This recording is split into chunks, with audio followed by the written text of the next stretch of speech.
Germany had been a loosely connected group of states known as the Holy Roman Empire, described by Voltaire as neither holy, nor Roman, nor an empire.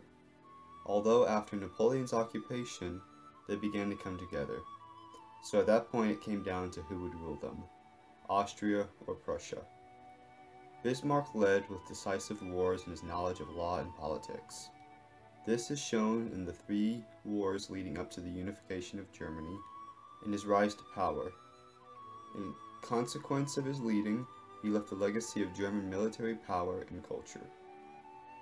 Bismarck began in the Prussian Chamber of Deputies when another member fell ill and couldn't attend.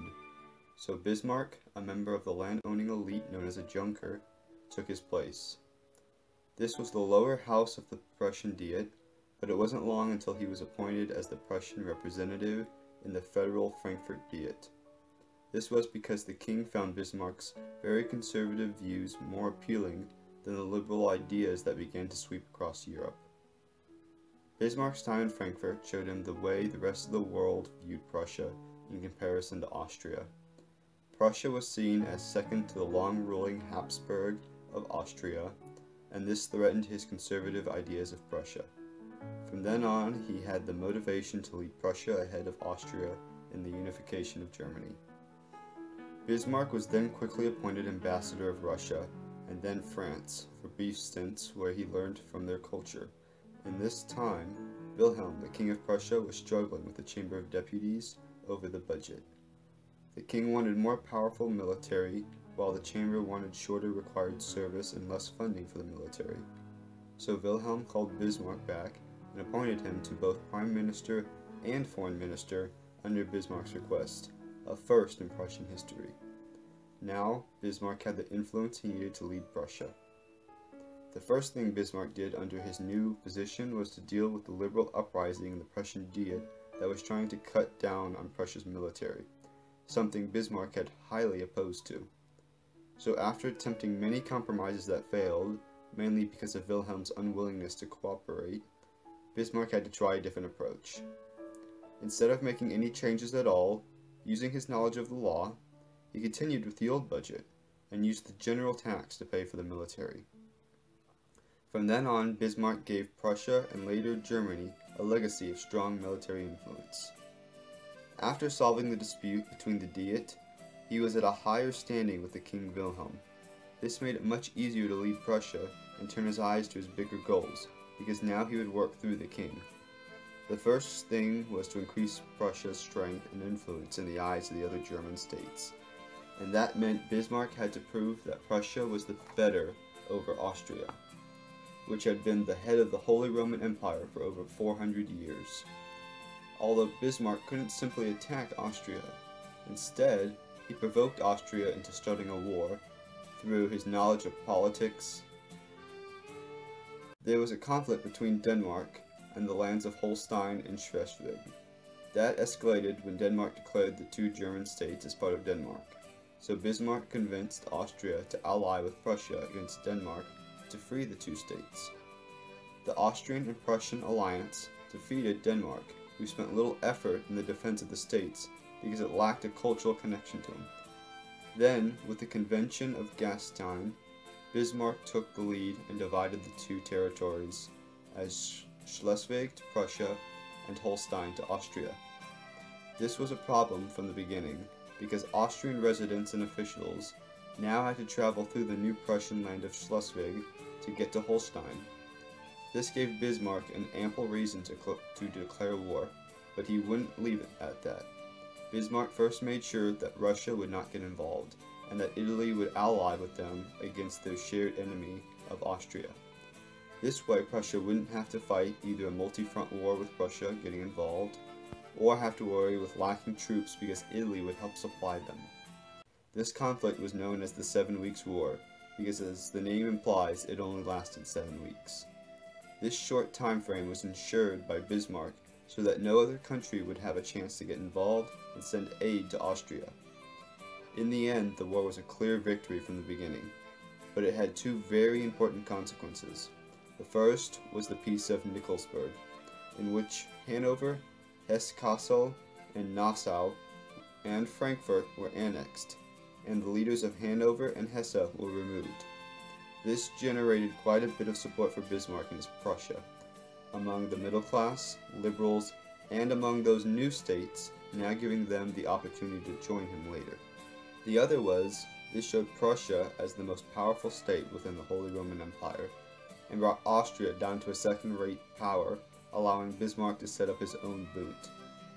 This North German Confederation, Norddeutscher Bund, and kept Austria from joining, while the other southern states would rather not participate.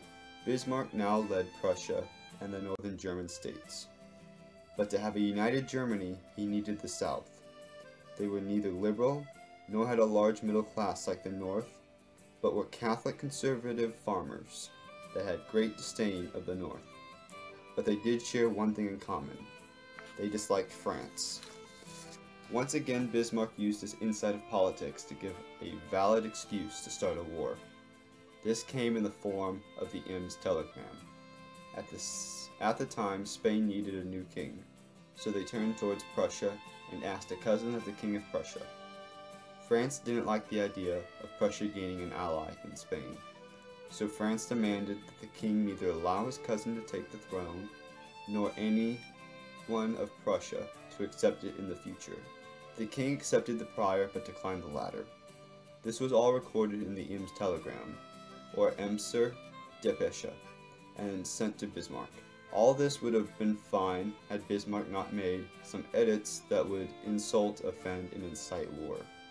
Then he put that into the papers for the world to see. Now France had no other option but to declare war against Prussia, although Bismarck was prepared. He had already led a move towards nationalism throughout the German states, built up the Prussian army, and talked Italy and Russia out of the upcoming war, while hoping Britain would stay out on the grounds that they thought France as too big a threat already. It all worked. France was quickly occupied in the Franco-Prussian War. The only hiccup would be the band of people who fought on after their king had been captured. From their much despised enemy, France, Prussia states gained the territory of Alsace, Lorraine, and demanded restitution. Although more importantly, Bismarck gained the patriotism of the South German states. Throughout this war with France, his nationalism bonded the South with the North for the fight against France. Although Bismarck had to be careful and quick, so as soon as the war was won, he tied the knot between the North and the South, while excluding Austria for being of a different background and a threat to his rule. Now Wilhelm was the ruler of a united Germany, and Bismarck was made a prince and imperial chancellor. Now that Bismarck had achieved this feat, he had to steer it from collapsing. For the rest of his life, he worked on leading this new Germany to a brighter future. He tried to settle disputes that would last even today by removing Catholicism and introducing primitive ideas of healthcare, life insurance, and social security. This had brought even more disdain between the Catholics and Protestants, as well as motivating a socially involved federal government throughout Europe. Later on, colonization became a big topic in Germany, but Bismarck didn't like the idea of it because he was worried that it would cause disputes that would then involve the now fragile Germany. Although he couldn't deny the importance it showed towards industrialization and the economics of countries. So Bismarck called the Berlin Conference and traded words for land in Africa. In a way, everyone was fairly satisfied enough so as not to start a war. This also alleviated some of the tension between France and Germany. Of course, with all of Bismarck's efforts to help protect the country, he caused problems as well. He allied with almost everyone in Europe, but each would later drop him as an ally, so he looked for another. With Bismarck performing this, so was everyone else in the fear that Germany would gain too much power. By the time Archduke Ferdinand's life ended, there were so many alliances throughout Europe, everyone was fighting everyone when war broke out. When Bismarck finally left, he left behind a new united Germany, and a changed Europe. He brought both war and peace throughout Europe, and changed their politics and ideas forever. He was the leading figure of Prussia, and anything he touched. Bismarck led with force, but waited until the right time to move in a carefully thought out way. Bismarck's legacy is one that has and continues to shape the world today.